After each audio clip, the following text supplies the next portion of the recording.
નમો અરિહંતાણં નમો સિદ્ધાણં નમો આયર્યાણં નમો ઉવજ્જાયાણં નમો લોય સવ્વસાહૂણં એસો પંચન મુક્કારો સૌપાવપણાસણો મંગલાણં ચ સવ્વેસિં પડમં હવૈ મંગલમ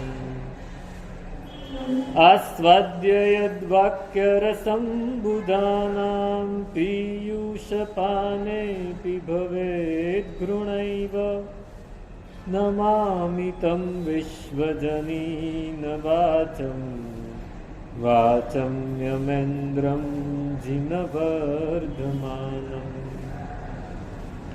અચિંત્ય ચિંતામણિકલ્પશાખિને વિશુદ્ધ સદ્બ્રહ્મ સમાધિશાલિને દયાર્ણવાયાર્થિતદાયિને સતાં નમો નમઃ શ્રી ગુરુને નિસૂરય નમો નમઃ શ્રી ગુરુને નિસૂરય નમો નમઃ શ્રી ગુરુને નિસૂરય. પછી ભણો પછી પછી પછી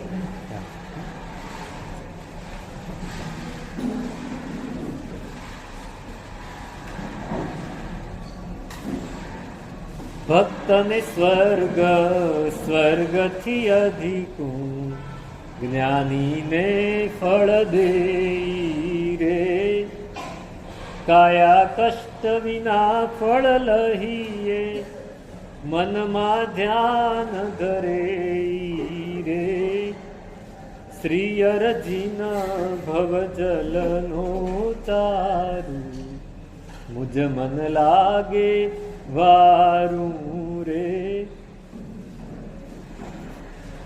અનંત ઉપકારી અરિહંત પરમાત્માનું શાસન એ આપણને મળે છે. પરમાત્માએ પ્રરૂપેલો ધર્મ આપણને મળે છે. આ બંને વસ્તુ ધર્મ અને શાસન. શાસન એટલે આજ્ઞા અને આજ્ઞાનું પાલન કરવું એ ધર્મ. આ બંને વસ્તુ આપણને મળી છે એ બહુ જ મહત્વનું છે. એ આજ્ઞાને સમજવી છે. અહીં કહ્યું ને ભક્ત અને સ્વર્ગ સ્વર્ગથી અધિકું જ્ઞાનીને ફળ દે.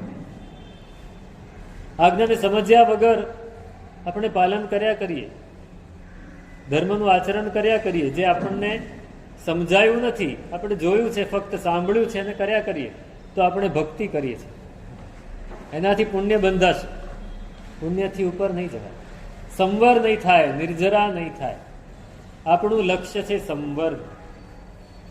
સંવર કરવો છે. સામાયિક કર્યું એ શું છે? સંવર છે, પણ સમજણપૂર્વક કર્યું. પુણ્યાશ્રાવકનું સામાયિક એ સંવર થયું, અને જ્યાં સંવર હોય ત્યાં નિર્જરા થવાની જ હોય. પણ આપણું સામાયિક એ સંવર નથી થતું. શુભ પ્રવૃત્તિ થાય છે, પણ અશુભથી નિવૃત્તિ નથી થતી. અશુભ પણ ચાલુ રહે છે. શુભ પ્રવૃત્તિ થઈ જાય છે, આપણી બધી પ્રવૃત્તિ શુભ થઈ જાય છે, પણ એની સાથે જે અશુભની નિવૃત્તિ થવી જોઈએ એ નથી થતી. એટલે પુણ્ય બંધાઈ જાય છે, પણ એનો અનુબંધ નથી પડતો, સંવર નથી થતો, નિર્જરા સુધી આપણે પહોંચતા નથી. એને માટે એ કહ્યું કે ભક્તને સ્વર્ગ સ્વર્ગથી અધિકું જ્ઞાનીને. જ્ઞાની જ્યારે આપણે સમજણપૂર્વક કોઈ આચરણ કરીએ છીએ, જ્યારે એને સમજીને એને બરાબર અનુભવપૂર્વક જ્યારે આચરણ કરીએ છીએ, ત્યારે એ નિર્જરા સુધી સંવર સુધી લઈ જાય છે. ધર્મ એને સમજી લેવો છે. મેં વારંવાર કહ્યું છે, હજી પણ કહું, આજે પણ, કે ધર્મને આપણે સમજ્યા નથી, સમજી લેવો છે. ધર્મ શું છે? ધર્મ એટલે આપણે જે સાંપ્રદાયિક ક્રિયાકાંડ કરીએ છીએ એને ધર્મ માની લીધો છે. આપણે રોજ બોલીએ છીએ કે આ બહુ ધાર્મિક છે, આ બહુ ધર્મિષ્ઠ છે. કેમ? તો કે આટલું કરે છે. આટલું કરવાથી કોઈ ધર્મિષ્ઠ નથી બની જતું. વ્યવહારથી કહેવાય, વ્યવહારથી કહેવાય. તમે આજે 14 છે, ઔષધ કર્યો તો બહુ ધાર્મિક, ધર્મની ક્રિયા કરી. પણ ધર્મની શું કરી? ક્રિયા કરી. એ ધર્મની ક્રિયા કરતાં કરતાં અંદર કંઈ ફેરફાર આવ્યો તો ધર્મ થયો, નહીતર ધર્મ ક્રિયા સુધી સીમિત રહી ગયો. ધર્મ એટલે શું? આપણી અંદર અનેક પ્રકારની ગ્રંથિઓ છે. ગ્રંથિઓ છે આપણે બાંધેલી છે. ઘણી ગાંઠો આપણે બાંધેલી છે, ઘણી ગાંઠો આપણે રોજ નવી નવી બાંધતા જોઈએ છીએ. એ ગાંઠોને છોડવાની પ્રક્રિયા એટલે ધર્મ. ગાંઠોને ખોલવાની પ્રક્રિયા. આપણે રાગ દ્વેષ કરતા હોઈએ છીએ, આપણે કશાયો કરતા હોઈએ છીએ, વિષયોની આસક્તિ કરતા હોઈએ છીએ. આ બધાને શાંત પાડવા ધર્મ છે. આ શાંત થવા જોઈએ. એનું આપણને ફળ મળે છે ખરું? આપણે જે ધર્મ ક્રિયા કરીએ એનું ફળ આ છે. આપણી ગાંઠો ખુલે છે ખરી? રાગ દ્વેષની ગ્રંથિઓ ખુલે છે ખરી? આ એક ગ્રંથિ રાગ દ્વેષની છે. બીજી ગ્રંથિઓ આપણા શરીરની અંદર છે, ગ્લેન્ડ્સ. ગ્લેન્ડ્સ છે. 7 ચક્ર છે. આપણે બોલીએ છીએ 7 ચક્ર છે. 6 ચક્ર ભેદન કરો તો 7મા સુધી પહોંચાય. કુંડલીની જાગૃત કરવી. એ 7 ચક્ર છે. સહસ્રાર ચક્ર, આજ્ઞા ચક્ર, કંઠ વિશુદ્ધિ ચક્ર, અનાહત હૃદય ચક્ર, પછી મણિપુર ચક્ર, સ્વાધિષ્ઠાન ચક્ર અને મૂલાધાર ચક્ર. આ 7 ચક્ર છે. એ 7 ચક્ર શુદ્ધ થાય. એ 7 ગાંઠો છે. એમાં સંતુલન આવે. આપણે ટેન્શન કર્યા કરીએ, જ્યારે આપણે ટેન્શન કરીએ ત્યારે એડ્રીનલિન ખૂબ ફ્લો થાય છે. પેનક્રિયાસમાંથી ઇન્સ્યુલિનનો ખૂબ ફ્લો થાય છે. આ બધું જ્યારે સંતુલનમાં આવે, જે ધર્મ કરે છે એનું બધું સંતુલિત હોય, એની હોર્મોન્સ એકદમ સંતુલિત હોય, એનું એડ્રીનલિન સંતુલિત હોય, એનું પિચ્યુટરી પિનિયલ બધું સંતુલિત હોય. એ સંતુલિત થાય, સંતુલન થાય, એને ધર્મ કહેવાય. આપણે કશાયો કરીએ તો સંતુલન ખોરવાઈ જાય છે. કશાય થાય એટલે શું થાય ખબર છે? આપણને અનુભવ જ છે કે ગુસ્સો આવે તો આખું શરીર ગરમ ગરમ થઈ જાય, માથું ગરમ ગરમ થઈ જાય, અંદરથી આમ કંઈક થવા માંડે. રસ્તામાં ડર લાગે ત્યારે શું થાય? સમજો કે તમે ઊભા હો અને પાછળથી સહેજ કોઈ કામ કરી દેતો, એકદમ આપણું શરીર એની પ્રતિક્રિયા આપે, રિએક્શન આપે. એ રિએક્શન આપે એનો મતલબ શું કે અચાનક એડ્રીનલિનમાં સ્રાવ થાય કે કંઈક ભયજનક છે તો ભાગો. પણ જ્યારે ધર્મ અંદર ઉતરે છે ત્યારે એ બધું જ નોર્મલ થઈ જાય છે. પછી એમાં તકલીફ નથી રહેતી, પછી ડર નથી લાગતો. ધર્મ આપણને નિર્ભય બનાવે છે. જો ધર્મ બરાબર આપણે સમજ્યા હોઈએ તો આપણે નિર્ભય બની જઈએ. ધર્મ સંતુલન આપે છે, ધર્મ નિર્ભય બનાવે છે, ધર્મ આપણી ભાવનાઓનું સંતુલન આપે છે. આપણે કોઈ પણ કાર્ય, દરેક જીવ કોઈ પણ કાર્ય શેના માટે કરે? સુખ મેળવવા. આપણને સુખ મેળવવું છે. અને સુખ શેનાથી મળે? આપણે શું ધારીએ છીએ? પદાર્થોથી, પરિસ્થિતિઓથી, સંયોગોથી. આપણે એમ માનીએ કે આ પદાર્થ મને મળી ગયો તો મને સુખ મળશે, આ પરિસ્થિતિમાં હું પહોંચી જાઉં તો મને સુખ મળશે, આ સંયોગમાં હું જતો રહું તો મને સુખ મળશે, અને એ સંયોગથી હું દૂર થાઉં તો મને દુઃખ મળશે. સુખ એને આધારિત નથી. એ જ્યારે સમજાઈ જાય અને અનુભવાય ત્યારે ધર્મ. પદાર્થ, પરિસ્થિતિ કે સંયોગને આધારિત સુખ નથી. સુખ મારી અંદર જ છે એવું જ્યારે અંદરથી ફીલ થવા માંડે ત્યારે ધર્મ. આ ધર્મ આપણે સમજવો છે. ત્યારે આપણે જ્ઞાની બનીશું. જ્ઞાની એમને નહીં બનાય. ધર્મ સંપ્રદાય નથી, એ તો એક વ્યવસ્થા છે, મેનેજમેન્ટ છે ખાલી, બીજું કાંઈ જ નથી. આપણે અહીંયા આવીને આ ક્રિયા કરીએ છીએ, બીજો કોઈ મસ્જિદમાં જઈને આ ક્રિયા કરે છે, ત્રીજો કોઈ મંદિરમાં જઈને આ ક્રિયા કરે છે, ચોથો કોઈ ચર્ચમાં જઈને કરે છે, પાંચમો ક્યાંય નથી જતો, ઘરમાં બેસીને જ કરે છે. પણ જો અંદર આ ફેરફાર થાય તો એ પણ ધાર્મિક છે. અંદર જો સમત્વમાં એ સ્થિર થાય, આ પદાર્થોની પ્રતિબદ્ધતા જે આપણી અંદર છે એનાથી મુક્ત થાય, પ્રતિક્રિયાથી, ખાસ તો પ્રતિક્રિયા. આપણે જે પ્રતિક્રિયા કરીએ છીએ, રિએક્શન, આપણે સતત રિએક્શન આપતા હોઈએ છીએ, એનાથી જ્યારે આપણે મુક્ત થઈએ છીએ ત્યારે ધર્મ. આ સમજાઈ જાય ને તો જ્ઞાનીને સ્વર્ગથી અધિક ફળ મળે, તો જ મળે, નહીતર નહીં, નહીતર ના મળે. નહીતર આપણે પાછા એના એ જ ચક્કરમાં છીએ. વૈજ્ઞાનિકો સુખની વ્યાખ્યા શું કરે છે ખબર છે ને? વૈજ્ઞાનિક આપણને સુખ મળ્યું એવું આપણે ક્યારે વિચારી શકીએ? તો વૈજ્ઞાનિકો, આજના સાયકિયાટ્રિસ્ટ, મનોવૈજ્ઞાનિકો બહુ સરસ સંશોધન કરે છે. આપણા મસ્તિષ્કના 3 ભાગ પાડ્યા છે, એક ડાબો, એક જમણો, એક પાછળનો. ડાબો ભાગ છે એ શરીરનું નિયંત્રણ કરે છે. આખા શરીરમાં જે કોઈ પણ પ્રવૃત્તિ ચાલે છે એ બધાનું, હું અત્યારે આ બોલું છું તો હાથ આમ થાય છે, હું બોલું છું, આ બધી જે પ્રક્રિયાઓ શરીરની અંદર થઈ રહી છે એનું નિયંત્રણ આ કરે છે. ભાવનાત્મક વસ્તુઓનું નિયંત્રણ જમણો ભાગ કરે છે, હાઇપોથેલામસ. તમે જમવા બેસો અને તમને કોઈ વસ્તુ ભાવી ગઈ, તો એ ભાવી ગઈ એ કોણ નક્કી કરે? હાઇપોથેલામસ. પછી કોઈ વસ્તુ નથી ભાવતી, હાઇપોથેલામસ નક્કી કરે. પેટ ભરાઈ ગયું, હવે નથી ખાવું, એવું કોણ નક્કી કરે? હાઇપોથેલામસ. આ ખાવાથી બહુ આનંદ થયો, એવું કોણ નક્કી કરે? હાઇપોથેલામસ. એટલે હકીકતમાં અહીંયા જ્યારે આપણને કોઈક પ્રવૃત્તિ કરતા કરતા એમ મજા આવે છે, એ મજા કેવી રીતે નક્કી થાય? કે હાઇપોથેલામસમાં 2 વિભાગ છે, એક સુખનો અને એક દુઃખનો. એ સુખના વિભાગમાં જ્યારે બ્લડનું સર્ક્યુલેશન વધારે થાય છે ત્યારે સુખ મળ્યું કહેવાય, અને દુઃખના વિભાગમાં જ્યારે બ્લડનું સર્ક્યુલેશન વધારે થાય ત્યારે દુઃખ મળ્યું કહેવાય. એ લોકોએ એટલા બધા પ્રયોગો કર્યા કે કોઈ માણસ બેઠો છે ને ઇલેક્ટ્રોડ લગાડ્યો, પ્રયોગ કરે, એક્સપેરિમેન્ટ. ઇલેક્ટ્રોડમાં આ વિભાગમાં એને લોહીનું પરિભ્રમણ વધાર્યું તો પેલું એકદમ આનંદમાં આવી ગયું, બહારથી કાંઈ મળ્યું નથી, છતાં એ આનંદમાં આવી ગયું.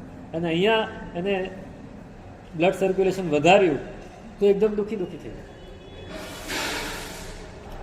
એટલે નક્કી થઈ ગયું કે સુખ દુઃખ અહીંયા જ ભરેલા છે, બહાર નથી. જમણી બાજુ પાછળનું કહું છું. સુખ અને દુઃખ એ અહીંયા છે, અને આ બધાનું સંચાલન અહીંથી થાય છે. આ ભવનું, કે કોઈને જાતિ સ્મરણ જ્ઞાન થયું હોય, કોઈને કંઈક અતિન્દ્રિય જ્ઞાન થયું હોય, કોઈ કહે ને કે આ માણસને એવી શક્તિ છે કે બધું જાણી શકે છે, એ ક્યાંથી થાય? અહીંથી થાય. આ સીધું કરોડરજ્જુ સાથે જોડાયેલું છે. એટલે આપણને કોઈક એવું જ્ઞાન થાય છે જે બીજાને નથી, 6th સેન્સ જેને કહેવાય, એ શેનાથી થાય? આ પાછલા વિભાગ. અને બધાનું સંચાલન એ કરે છે. એટલે એ મજબૂત હોવું જોઈએ. અને અહીંયા આ સુખ અને દુઃખ, કોઈને એકબીજા સાથે વેર થયું એ અહીંથી નક્કી થાય.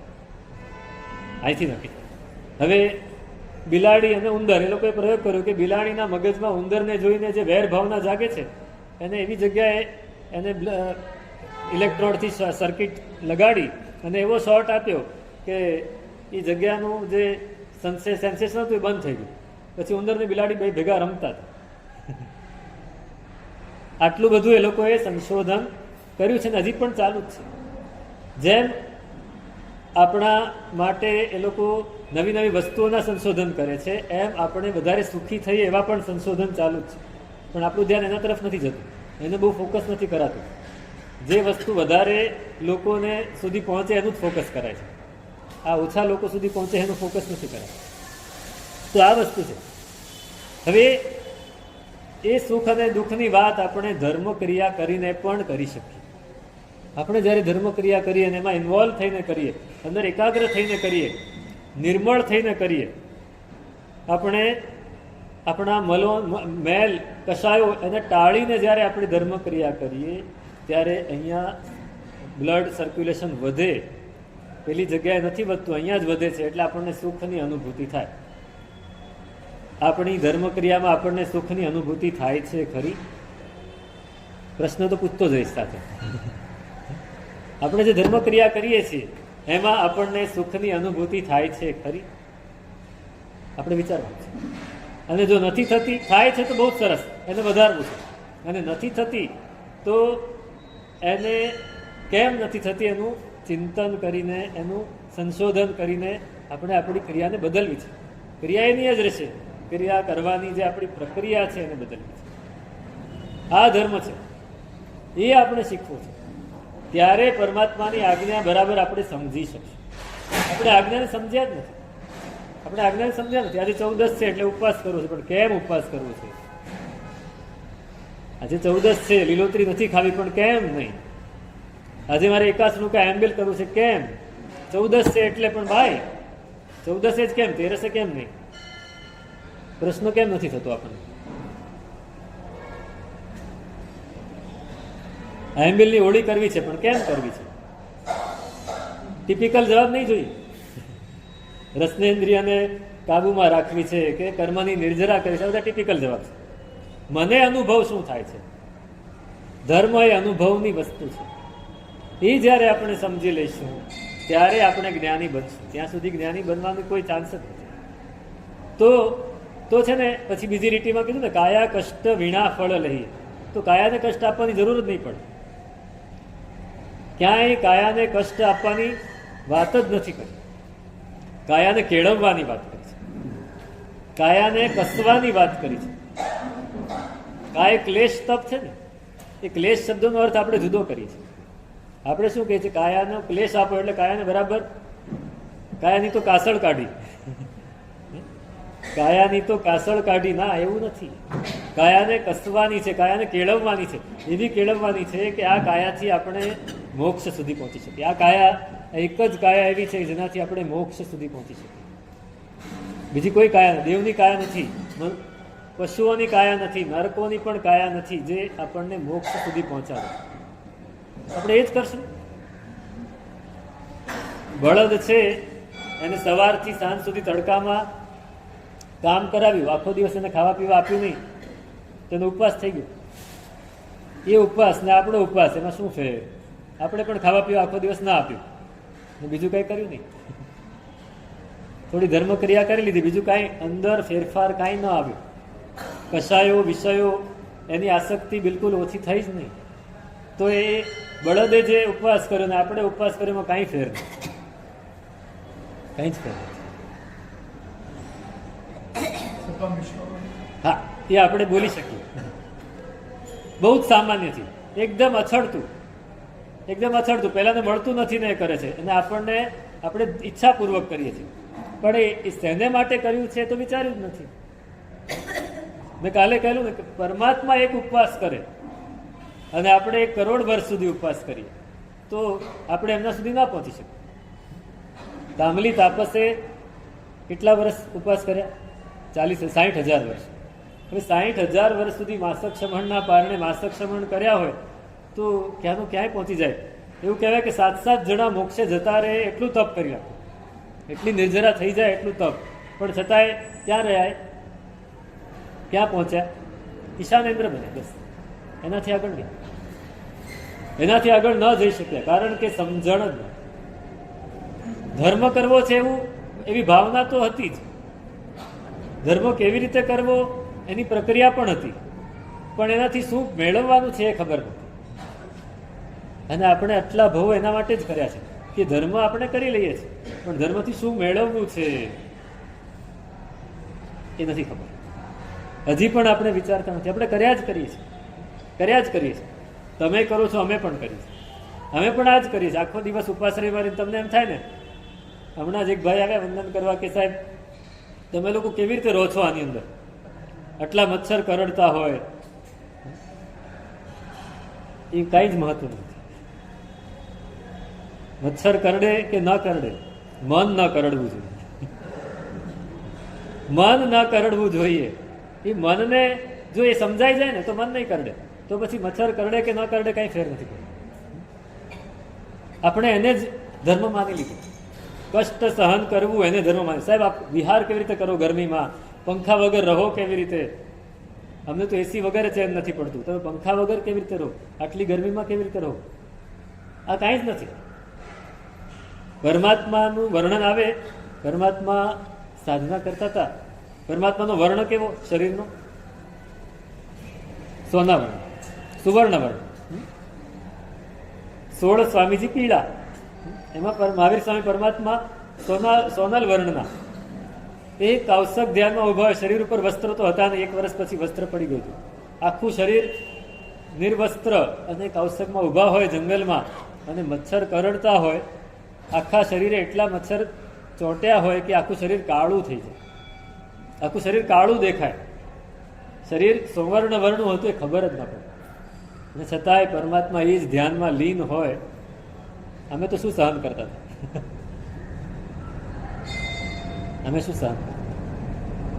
અને છતાંય પરમાત્માને ખબર પણ ન હોય કે મચ્છર મને કરડી રહ્યા છે, કેમ કે મને કોઈ કરડી શકે એમ છે જ નહીં. એ પરમાત્માને ખબર છે. આ શરીરને કરડે છે, શરીર શરીરનું કામ કરે, હું મારું કામ કરું. આ અંદર બરાબર ફિક્સ થઈ ગયું છે અને ધર્મ એમના ચિત્તમાં અંદર ઉતરી ગયો છે. આ ધર્મ આપણે શીખવું છે. એ ધર્મ હશે ને તો સ્વર્ગથી વધારાનું ફળ મળશે આપણને. સ્વર્ગથી વધારાનું ફળ મળશે. અને ભાવના ઉપર જ છે, ચિત્ત ઉપર જ બધું નિર્ભર છે.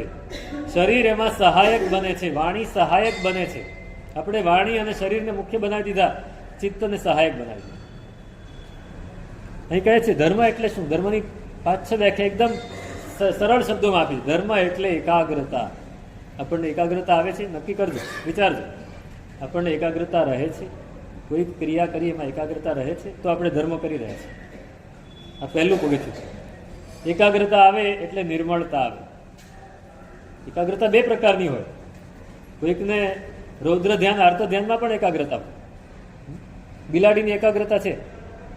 અહીંયા બિલાડી છે, એ બિલાડી બરાબર આમ ટાંપીને બેઠી હોય કે સામું કબૂતર બેઠેલું હોય કેવી રીતે પકડી લેવું, એ પણ એકાગ્રતા છે. એ નહીં, ધર્મ ધ્યાનની એકાગ્રતા.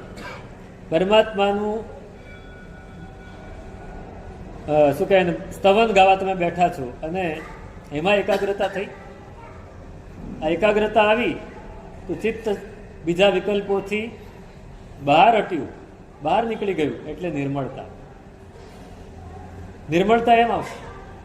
એકાગ્રતા હશે તો જ નિર્મળતા આવશે. મને ઘણા લોકો કે સાહેબ પ્રતિક્રમણ કરે પણ ભાવ નથી આવતો. મેં કીધું ભાવ એમને થોડી આવે. ભાવ માટે તમે કઈ મહેનત કરી ખરી? કઈ અંદર પેલું ખાડો ખોદીને અંદરથી બહાર કાઢવાનું નથી. એની માટે એકાગ્ર થવું પડશે. સૂત્ર, એક એક સૂત્ર, એના એક એક શબ્દો ઉપર ધ્યાન આપ્યું ખરું ચૈત્યવંદનમાં? પ્રતિક્રમણ આજે 14 છે, ઘણા આવશો પ્રતિક્રમણ કરવા. સાહેબ મચ્છર બહુ કરે છે, એક મચ્છર યાદ નહીં આવે જો એક એક સૂત્ર ઉપર ધ્યાન આપશું તો. આપણે એક એક સૂત્રના એક એક અક્ષર ઉપર, એક એક ક્રિયા ઉપર બરાબર ધ્યાન આપશું. એક પણ ક્રિયા મિસ ન થવી જોઈએ, એક પણ શબ્દ મિસ ન થવો જોઈએ. લોગસ બોલ્યા 24 પરમાત્માના નામ આપણા ચિત્ત પટલ ઉપરથી પસાર થવા જોઈએ. ઉસભ મજીયમ ચ વંદે સંભવ ઝડપથી બોલાતું હશે તો આપણું ચિત્ત આપણે વધારે સૂક્ષ્મ બનાવવું પડશે. એક મુપત્તિ પલેવી તો આપણને ખ્યાલ હોવો જોઈએ. આપણે આજુબાજુ જોતા હોય ને આમ ફરી ગયું, આમ કરી નાખ્યું. પછી ઓલા બોલે છે કે બે કપડા આમ ફંપોસ્યા, 2 કપડા આમ ફંગોળ્યા. અરે કપડાની અંદર શું છે? અંદર જુઓ, અંદર. ગાંધી સ્વામી એવું કે છે, સાંભળ્યું? ગાંધી સ્વામી એવું કે છે. પછી એને એવું કેવું જ પડે, કારણ કે આપણે આમ મુપત્તિ પલાવતા પલાવતા આમ જોયા કર્યું, મચ્છરને ઉડાડ્યા કર્યું. અરે કેટલા સરસ 50 બોલ તમે બોલો એક મુપત્તિના અને આમ તરબતર થઈ જવાય. સૂત્ર અર્થ તત્વ કરી સદ્દહુ સમ્યક તો મોહનીય મિશ્ર મોહનીય મિથ્યાત્વ.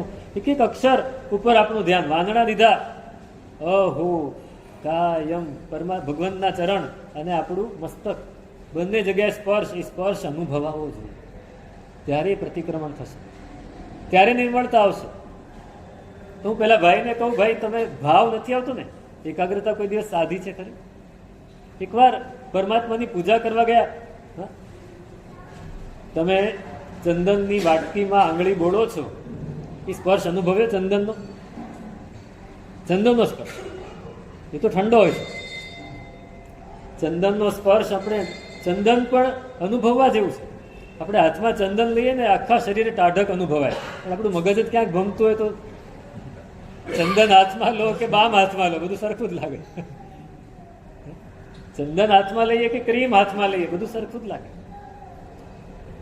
એ ચંદન હાથમાં લઈએ અને આંગળીમાં એનો સ્પર્શ અનુભવાય, અને એ ચંદનથી આપણે પરમાત્માને સ્પર્શીએ અને પરમાત્માનો સ્પર્શ અનુભવાય. આમ અંદરથી ઝાટકો લાગી જાય. પરમાત્માના શરીરમાંથી જે વાઇબ્રેશન્સ પસાર થતા હોય એને અનુભવવા છે. ક્યારે અનુભવાય? આપણી રિસેપ્ટિવિટી એટલી પાવરફુલ હોય. રિસેપ્ટિવિટી પાવરફુલ હોય. તમે મોબાઈલ છે તમારો, એને ચાર્જ કરવા માટે ચાર્જર સોકેટમાં નાખો અને પછી વાયર પેલાની અંદર લગાડો એટલે મોબાઈલ ચાર્જ થવાનું શરૂ થઈ જશે. પણ એ વાયર વચ્ચેથી તૂટેલો હોય તો બંને બાજુ લગાડી તો દીધું, અહીંયા સ્પર્શ છે ને ત્યાંય સ્પર્શ છે, પણ અંદર વચ્ચે આવતું નથી કાંઈ, કારણ કે ઇલેક્ટ્રિસિટીનો ફ્લો અટકી ગયો. આપણે એ વાયર જેવું કામ થઈ ગયું છે. એ વાયર આખો અખંડ બનાવવો છે, એકાગ્રતા છે. તો પહેલી એકાગ્રતા છે અને બીજી નિર્મળતા છે. ધર્મ ઇઝ ઇક્વલ ટુ નિર્મળતા. ધર્મ ઇઝ ઇક્વલ ટુ એકાગ્રતા આવશે, નિર્મળતા આવશે, એટલે જે ખૂણે ખાંચરે ક્યાંય ને ક્યાંય મેલ પડ્યા છે ને એને શુદ્ધ કરવાનું મન થશે, એને ચોખ્ખું કરવાનું મન થશે. આપણે ચિત્તને શુદ્ધ કરતા જઈશું. નિર્મળતા જેમ વધશે એમ ચિત્ત શુદ્ધ થતું જશે. આપણી પ્રવૃત્તિ એનાથી જો ચિત્ત શુદ્ધ થતું હોય તો આપણી ધર્મ પ્રવૃત્તિ છે. ચિત્ત શુદ્ધ થાય છે કે નહીં આપણને ખબર જ નથી. આપણને ખબર છે કે ચિત્ત શુદ્ધ થઈ રહ્યું છે? વિચાર્યું જ નથી, એવું વિચાર્યું જ નથી. આપણે ધર્મ પ્રત્યે કોઈ લક્ષ્ય જ નથી રાખ્યું, કારણ કે એને આપણે ક્રિયાકાંડ બનાવી દીધું. આપણે એને ઉપાશ્રય દેરાસરની પ્રવૃત્તિ બનાવી દીધી છે. જીવનની પ્રવૃત્તિ, જીવનની પ્રવૃત્તિ. તમે બિઝનેસ કરો છો, એ બિઝનેસ તમે ક્યાં કરો છો? દુકાને જ કરો છો? ખાલી ઓફિસે જાઓ ત્યારે જ કરો છો કે આખો દિવસ ચાલે છે? આખો દિવસ ચાલે છે? આખો દિવસ એની ઘટમાળ ચાલે છે ને. તમે ઘરે આવો તો પણ કાલે ઓલાની સાથે આ કરવાનું છે. ઘરે કોઈ ફોનથી વાત કરી લો, ભાઈ હવે માલ પહોંચાડ્યો કે નહીં, ત્યાંથી પેમેન્ટ આવી ગયું કે નહીં, ઓર્ડર આપી દીધો કે નહીં, પેલાનો ઓર્ડર આવ્યો કે નહીં, ચલન બનાવી દીધું કે નહીં, ઇન્વોઇસ બનાવી દીધું કે નહીં. સતત સતત સતત જેમ એને આપણે સતત આપણું માઇન્ડ બિઝનેસ વાળું જ થઈ ગયું, બિઝનેસ ઓરિએન્ટેડ માઇન્ડ થઈ ગયું. એવી રીતે ધર્મ ઓરિએન્ટેડ માઇન્ડ થયું, કારણ કે એને આપણે ગૌણ પ્રવૃત્તિ બનાવી છે. હું ક્રિયાની વાત નથી કરતો, ક્રિયાની નહીં. હા, મારે સામાયિક બાકી છે ને મારે પ્રતિક્રમણ બાકી છે ને મારે પૂજા બાકી છે, એમ નહીં. મારે ચિત્તને શુદ્ધ કરવાનું બાકી છે, મારે સાફ સુથરી કરવાની બાકી છે. એવું યાદ આવ્યું ખરું? જો એવું યાદ આવે તો સમજવું કે ધર્મ ચિત્તમાં અંદર ઉતર્યો છે. આ ત્રીજી પ્રક્રિયા છે, મેલનું શોધન. આ થશે ને તો ચોથી પ્રક્રિયા આવશે, સત્ય. સાચું શું છે? આપણને કોઈ દિવસ પ્રશ્ન થાય કે સાચું શું છે? આપણે સ્વીકારી લીધું, તમેવ સત્યમ નિશંકમ જમ જીણેહિમ પવેયમ. પરમાત્માએ જે કહ્યું તે જ સાચું છે, નિશંક છે. પણ એ તો ઉપરના મગજથી. પરમાત્માએ કહ્યું કે ભાઈ રાગ દ્વેષ નહીં કરવા જોઈએ, એ સાચું સ્વીકાર્યું ખરું? એ સ્વીકાર્યું ખરું? એ તો પરમાત્મા તો કે આપણે પ્રેક્ટિકલમાં તો જેમ જીવાય એમ જ જીવાય ને. પરમાત્માને ક્યાં આવવું છે અહીંયા જોવા માટે કે અમને કેટલી તકલીફ પડે છે? સત્ય, સત્ય એનો કોઈની માટે નિશ્ચિત નથી. તમારું સત્ય અલગ હશે, એમનું સત્ય અલગ હશે, એમનું અલગ હશે, એમનું અલગ હશે, એમનું અલગ હશે, મારું અલગ હશે. પણ દરેકનું સત્ય પોતાનું હોય, એ પોતે શોધવું પડે. મારા માટે કયું સત્ય છે? હું જે ભૂમિકાએ છું એ ભૂમિકાએ મારા માટે શું સાચું? ત્યાં સુધી આપણે પહોંચવું તો ધર્મ થશે, નહીતર ધર્મ નહીં થાય. કૃષ્ણમૂર્તિ કહે છે, જે કૃષ્ણમૂર્તિ બહુ મોટા ચિંતક થઈ ગયા, આપણા ભારતના બહુ મોટા, પોતે એમ થિયોસોફિકલ સોસાયટીના હતા પહેલા, પણ પછી એ છોડી દીધું એમણે. થિયોસોફિકલ સોસાયટી નામ સાંભળ્યું છે? થિયોસોફિકલ સોસાયટી એટલે જે ગૂઢ વિદ્યાઓ, તંત્ર વિદ્યાઓ, એમાં ખૂબ ઊંડા પ્રયોગો કરતા એ લોકો, અને આખી દુનિયાના અનેક લોકો એમાં જોડાયેલા. આખા વર્લ્ડમાં એ સોસાયટી ચાલતી. એમાં જીદુ કૃષ્ણમૂર્તિ એ નાની 16 વર્ષની ઉંમરથી એમાં જોડાઈ ગયેલા, અને એને અતિન્દ્રિય જ્ઞાન, મેં કહ્યું ને આ પાછલો ભાગ, હા, 6th સેન્સ એટલો બધો વિકસી ગયો કે એમને બધું જ ખબર પડે. હવે એ સોસાયટીનું કામ જ આ કે આપણું 6th સેન્સને એકદમ પાવરફુલ કરે. પણ અમુક સમય ગયો પછી કૃષ્ણમૂર્તિને સમજાયું કે આ તો એક ઉન્માદ છે. પછી મને બસ આનાથી હું શું જાણી લઉં, કોઈનું શું જાણી લઉં, ભવિષ્ય જાણી લઉં, ભૂતકાળ જાણી લઉં, એમાં જ મારું મગજ જાય છે. મારે એ નથી કરવું, મારે તો સત્યને શોધવું છે. અને એમણે સત્યને શોધવાની કોશિશ કરી, અને એમણે લખ્યું કે ટ્રુથ ઇઝ અ પાથલેસ લેન્ડ. સત્યનો કોઈ નિશ્ચિત માર્ગ નથી. સત્યનો કોઈ નિશ્ચિત માર્ગ નથી. દરેકને માટે સત્ય અલગ છે. પરમાત્માએ કહી દીધું એ જ વાત. યોગ અસંખ્ય છે જીન કહ્યા. પરમાત્માએ અસંખ્યતા યોગ કયા છે. તમને ભક્તિ ગમે છે તો તમે ભક્તિ કરો, તમારી માટે ભક્તિ એ સત્ય છે. પછી કોઈ એમ કે નહીં તમારે ભણવું જ જોઈએ, મને ભણવાનું નથી ફાવતું, તમારા માટે ભક્તિ. કોઈ ભણતો હોય અને એને ભક્તિ ન કરતો હોય, કેવો માણસ છે આ ભક્તિ નથી કરતો, એની માટે જ્ઞાન એ સત્ય છે. કોઈને માટે કંઈક, કોઈને માટે કંઈક, કોઈને માટે તપ એ સત્ય છે. પણ એ શુદ્ધ સ્વરૂપમાં, આપણે જે કરીએ છીએ એ સ્વરૂપમાં નહીં. આપણે ભક્તિ કરીએ છીએ ભક્તિ જ નથી.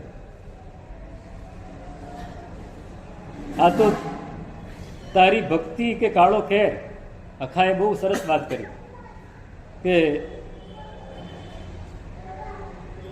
આગળની લીટી હું ભૂલી ગયો. આ તો તારી ભક્તિ કે કાળો કેર. જો પરમાત્મા બોલતા હોત ને તો આપણને ભગાડી મૂકે, ભાઈ દેરાસરમાં તમે આવતા જ નહીં. આપણે ભક્તિ કરતા કરતા કાળો કેર વર્તાવે, એ ભક્તિ નહીં. શુદ્ધ સ્વરૂપમાં ભક્તિ, શુદ્ધ સ્વરૂપમાં જ્ઞાન, શુદ્ધ સ્વરૂપમાં તપ. બધાને માટે એક એક માર્ગ છે. જેને જે માર્ગ પસંદ પડે, પણ એ માર્ગ પકડાવવો જોઈએ તો ધર્મ, એ માર્ગ નહીં પકડાય તો ધર્મ. સત્યનો કોઈ નિશ્ચિત માર્ગ નથી.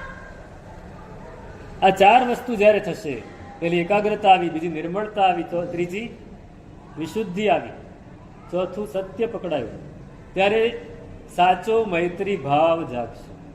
આપણે રોજ બોલીએ છીએ મિક્તિ મેં સર્વ ભૂયેશું, પણ કેટલા પ્રત્યે મૈત્રી છે? કેટલા પ્રત્યે મૈત્રી? કોઈ માણસ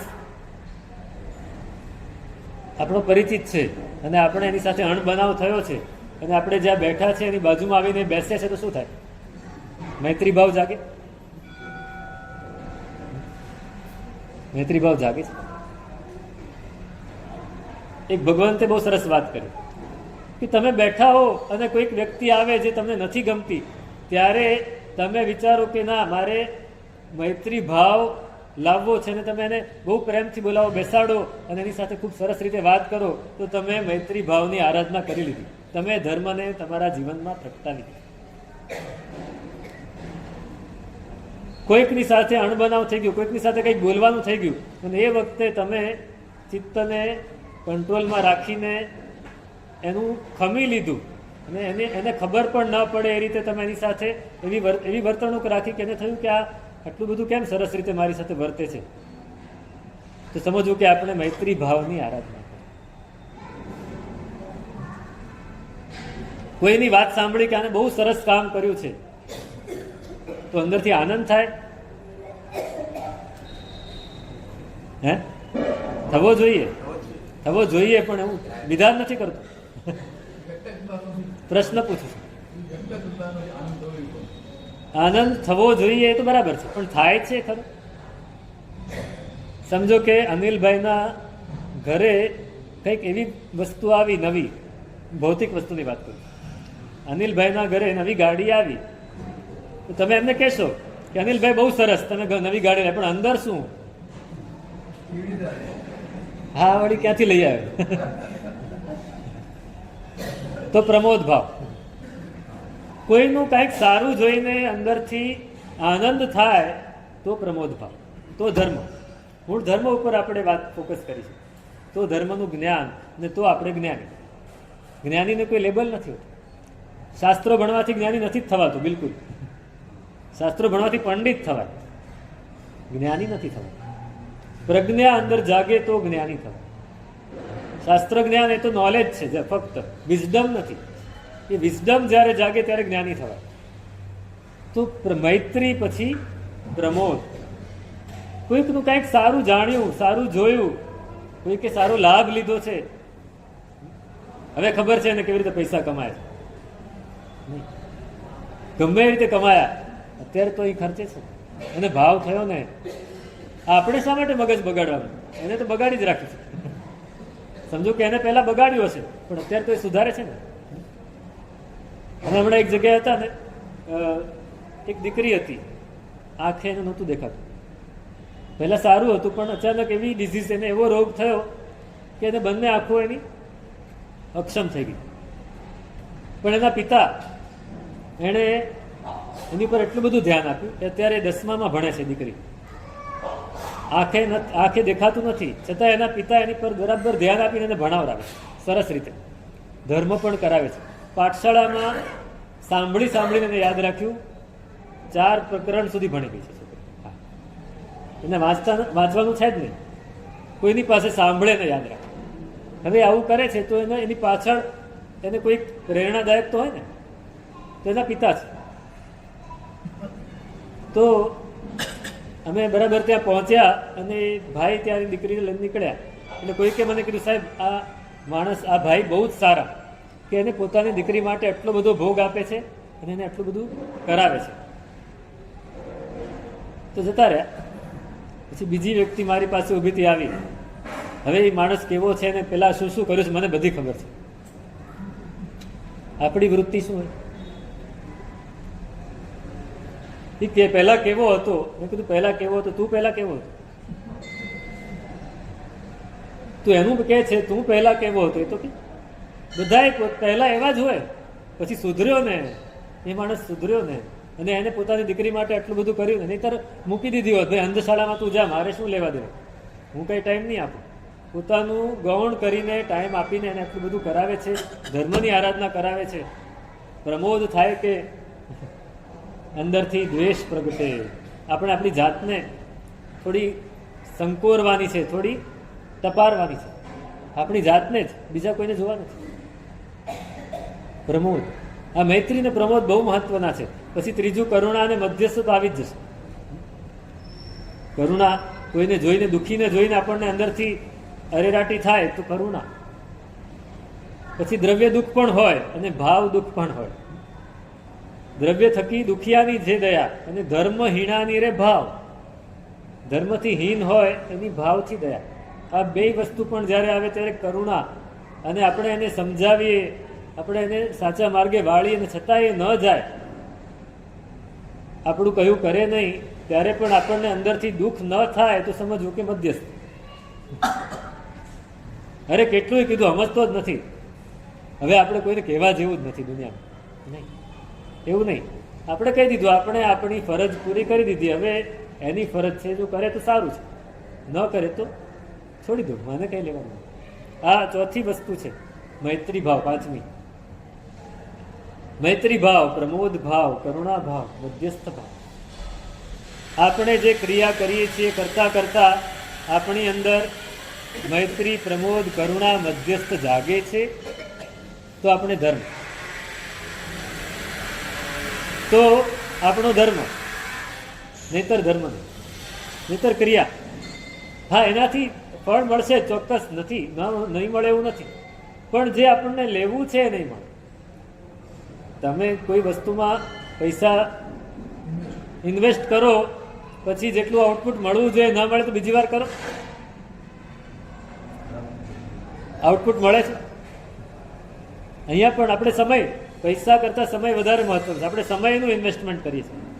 પૈસા ઠીક છે, અહીંયા આપણે સમયનું ઇન્વેસ્ટમેન્ટ કરીએ છીએ, આપણી જાતનું ઇન્વેસ્ટમેન્ટ કરીએ છીએ. એનું આઉટપુટ શું મળે છે આપણે વિચારવું છે. સમન્વય, મૈત્રી ભાવ આવે એટલે સમન્વય આવે. સમન્વય એટલે શું? બેલેન્સ. બેલેન્સ કરતાં પણ સહિષ્ણુતા.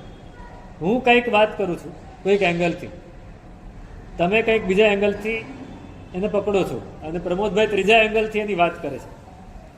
એ વખતે ના, હું કહું નહીં અનિલભાઈ બરાબર નથી, પ્રમોદભાઈ બરાબર નથી, હું કહું એ જ સાચું, તો સમન્વય નહીં થાય. પણ હું કહીશ ના અનિલભાઈ બરાબર છે, તમારા દ્રષ્ટિકોણથી એ પણ બરાબર છે, અને પ્રમોદભાઈનો દ્રષ્ટિકોણ પણ બરાબર છે. આ ત્રણેયને ભેગા કરો તો એકદમ સાચી વસ્તુ મળશે. તો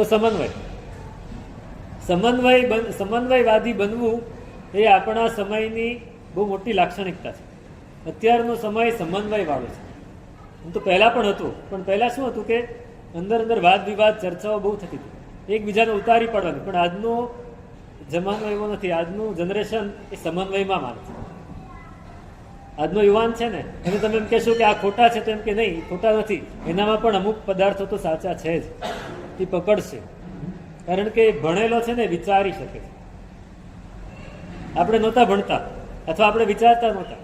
મોટાએ કહ્યું, વડીલોએ કહ્યું કે આ નહીં કરવાનું એટલે નહીં કરવાનું. કેમ કે ખોટું છે. કાંઈ ખોટું હોતું જ નથી, બધામાં સારું અને સાચું હોય જ છે.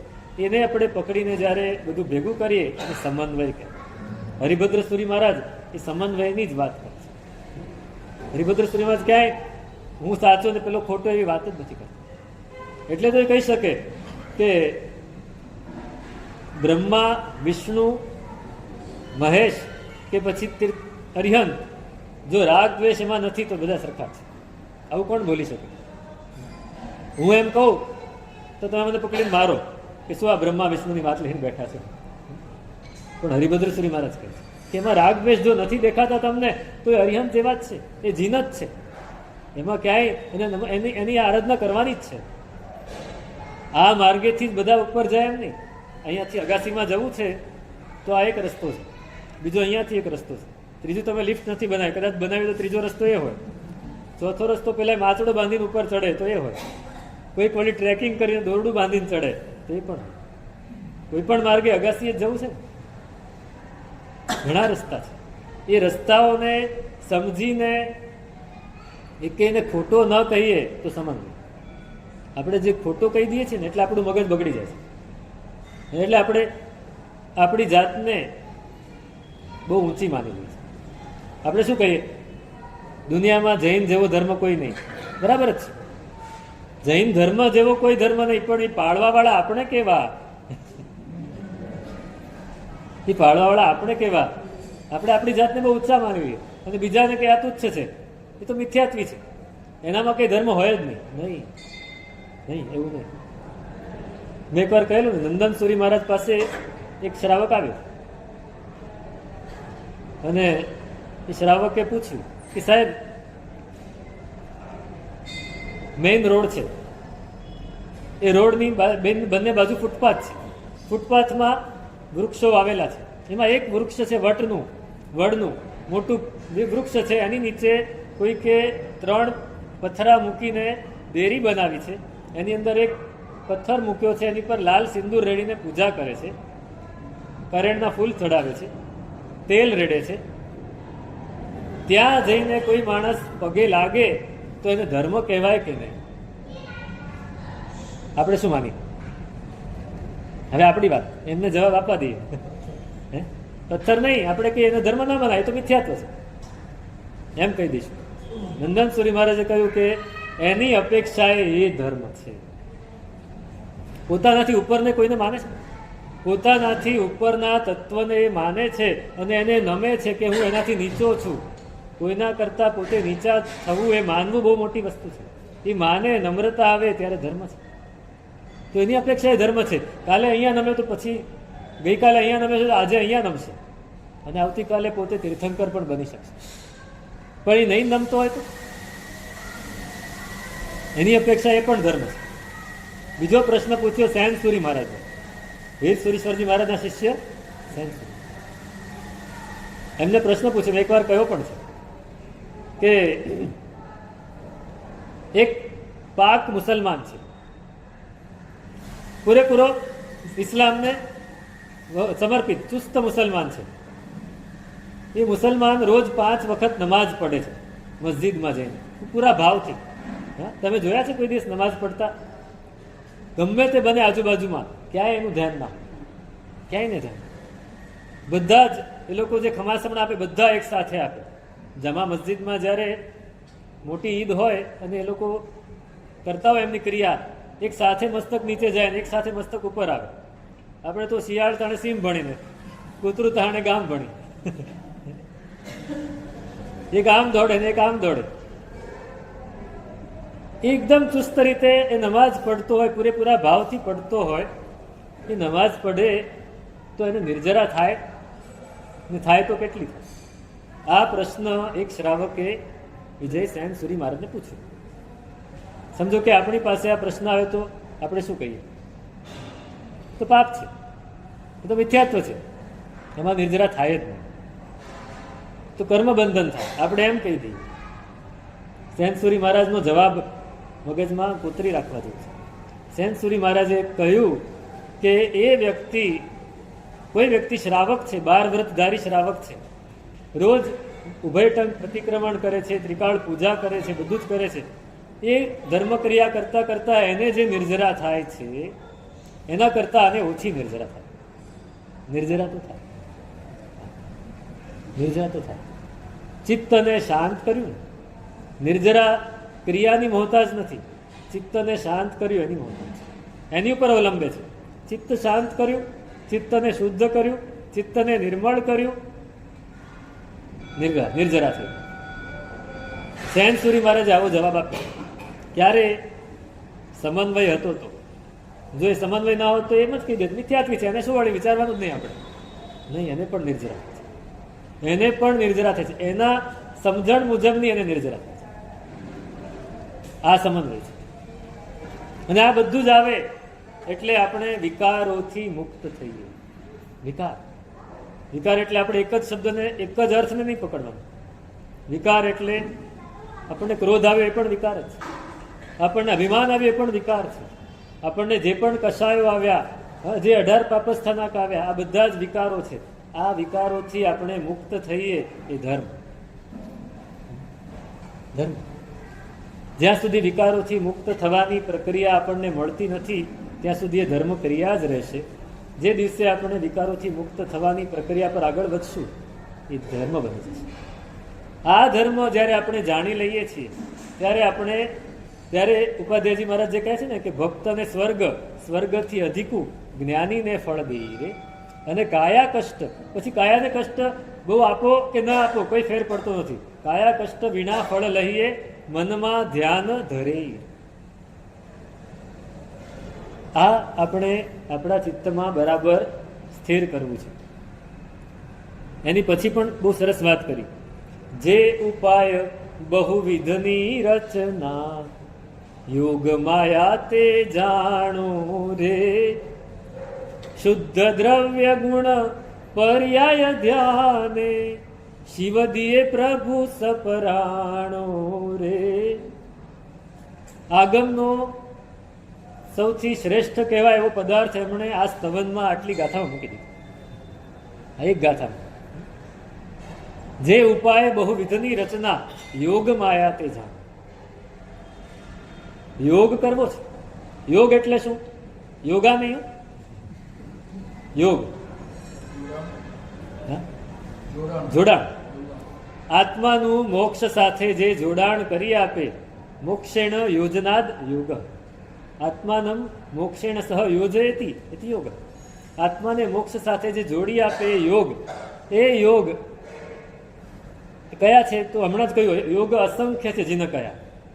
પણ એનું મૂળ, એનું લક્ષ્ય ક્યાં જાય તો કે શુદ્ધ દ્રવ્ય ગુણ અને પર્યાયો.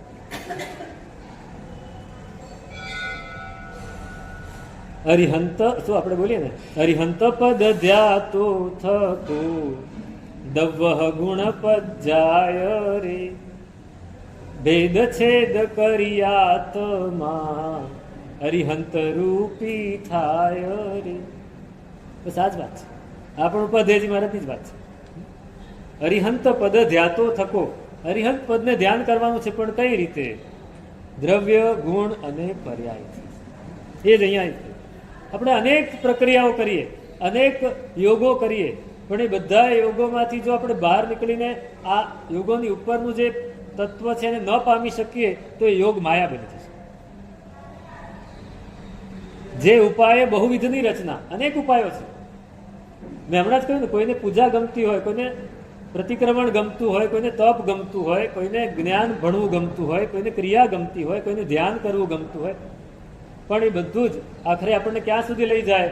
શુદ્ધ દ્રવ્ય ગુણના પર્યાય, દ્રવ્ય ગુણ અને પર્યાય સુધી લઈ જાય, એના ધ્યાન સુધી લઈ જાય. ધર્મ ધ્યાનના અનેક પ્રકાર દેખાડ્યા, શુક્લ ધ્યાનમાં એક જ પ્રકાર દેખાડ્યો, દ્રવ્ય ગુણ અને પર્યાય. દ્રવ્ય ગુણ અને પર્યાય, શુક્લ ધ્યાનના 4 પ્રકાર દેખાડ્યા, પણ એ પણ દ્રવ્ય ગુણ અને પર્યાયથી જ આગળ વધાય, એનાથી આગળ નહીં વધાય, એનાથી ઉપર નહીં જાય. ધર્મ ધ્યાન અનેક પ્રકારનું દેખાડ્યું. આજ્ઞા વિચય, તો પરમાત્માની આજ્ઞા શું છે? અપાય વિચય, આપણે કંઈક ખોટું કરીએ તો એનો અપાય, એનાથી આપણને કંઈક દુઃખ મળે કે સુખ મળે, ફળ એ શું છે? વિપાક, એનું ફળ શું મળે છે? અને સંસ્થાન,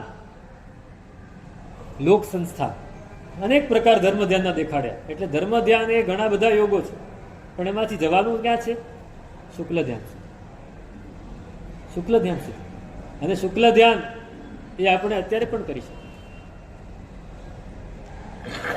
એવું કહેવામાં આવ્યું કે શુક્લ ધ્યાન એ 7મા ગુંઠાણે જ શરૂ થાય, પણ એ તો મુખ્ય શુક્લ ધ્યાન, એની શરૂઆત 4થા ગુંઠાણાથી થઈ જાય.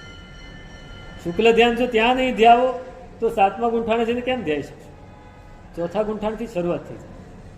દ્રવ્ય ગુણ અને પર્યાયનું ધ્યાન, શુદ્ધ દ્રવ્ય ગુણ અને પર્યાય. દ્રવ્ય, મારું દ્રવ્ય કયું? જીવ દ્રવ્ય, આત્મદ્રવ્ય. મારું દ્રવ્ય શુદ્ધ દ્રવ્ય, આત્મદ્રવ્ય છે. મારા ગુણો કયા છે? શુદ્ધ દર્શન, શુદ્ધ જ્ઞાન, શુદ્ધ ચારિત્ર, અનંતા ગુણો છે. અને મારા પર્યાયો કયા છે? પર્યાયો પણ અનંતા છે, પણ શુદ્ધ પર્યાય. શુદ્ધ પર્યાયો બે જ છે, જોવું અને જાણવું. સિદ્ધ પરમાત્મા કયા પર્યાયમાં હોય છે? દર્શન અને જ્ઞાન, જ્ઞાન અને દર્શન. પહેલા સમયે જ્ઞાન, બીજા સમયે દર્શન, પહેલા સમયે જ્ઞાન, બીજા સમયે દર્શન. સતત પર્યાયો, એ જ પર્યાયો, આ શુદ્ધ પર્યાયો. આપણે જયારે શુદ્ધ પર્યાયમાં આવી જાય, આપણે અશુદ્ધ પર્યાયમાં છે.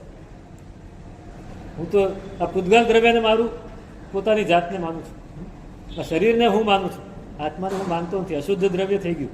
ગુણો, અરે મારી પાસે કેટલું બધું છે, મારી શક્તિ કેટલી બધી, મારું રૂપ કેવું, બધું જ પારકું છે, આપણું કાંઈ નથી. છતાંય આપણે એને પોતાનું માની લીધું. અશુદ્ધ ગુણો, અશુદ્ધ પર્યાય. હું ગયો તોય મારી સામે ન જોયું, હું બેઠો તોય મારી પાસે આવીને ન બેઠા. પર્યાયો, અશુદ્ધ પર્યાય. અશુદ્ધ દ્રવ્ય, અશુદ્ધ ગુણ અને અશુદ્ધ પર્યાયથી આપણે આની ભક્તિ કરવા જઈશું તો નહીં થાય. એક ક્ષણ પણ જો શુદ્ધ દ્રવ્ય ગુણ પર્યાય સુધી પહોંચ્યા તો શિવદીએ, પરમાત્મા સામેથી બોલાવીને કહે છે, ભાઈ આ મોક્ષ તને આપી દીધો.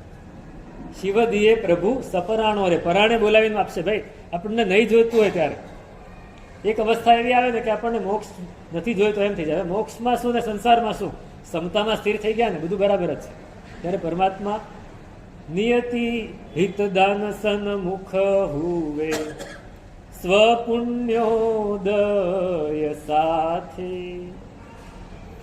જસ કહે સાહિબે મુગતિનું કર્યું તિલક નિજ હાથે આજ સફળ દિન મુજતણ શ્રી મુનિ સુબ્રત દીખા. જો આપણે આપણી અંદર સ્થિર થયા, આ બરાબર ધર્મને સમજી લીધો, શુદ્ધ દ્રવ્ય ગુણ પર્યાયના ધ્યાનમાં જતા, બહુ ઉપરની વાત છે, પણ શરૂઆત તો ક્યાંકથી કરવી પડશે. પણ શરૂઆત પણ કરી દીધી ને. પરમાત્મા સામેથી આપણને બોલાવીને તિલક કરશે, ભાઈ આ વિદાય તિલક છે, હવે મોક્ષમાં વિદાય થાવ. જસે કહે સાહેબે મુગતિનું કર્યું તિલક નિજ હાથે. પેલામાં આવે છે ને, તુલસીદાસનું રામાયણ છે, એમાં કહે છે કે ચિત્રકૂટ કે ઘાટ પે ભઈ સંતન કી ભીડ તુલસીદાસ ચંદન ઘસે તિલક કરે રઘુવીર. રઘુવીર રામ એ તિલક કરે, કોને કરે? સંતોને. કયા સંતો? હવે સંત શબ્દ ઉપર ફોકસ કરો. જે આવા સંત હોય ને, અંદરથી નિર્મળ હોય, એને જ રામ તિલક કરે. અને ગમે તેને રામ તિલક ન કરે. ગમે તેવા લેભાગુ આવી જાય એને રઘુવીર તિલક કરે. અહીંયા મુગતિનું તિલક પરમાત્મા પોતાના હાથે કરશે. શિવદીએ પ્રભુ સપરાણું. છેલ્લી ગાથામાં તો મજા આવી ગઈ.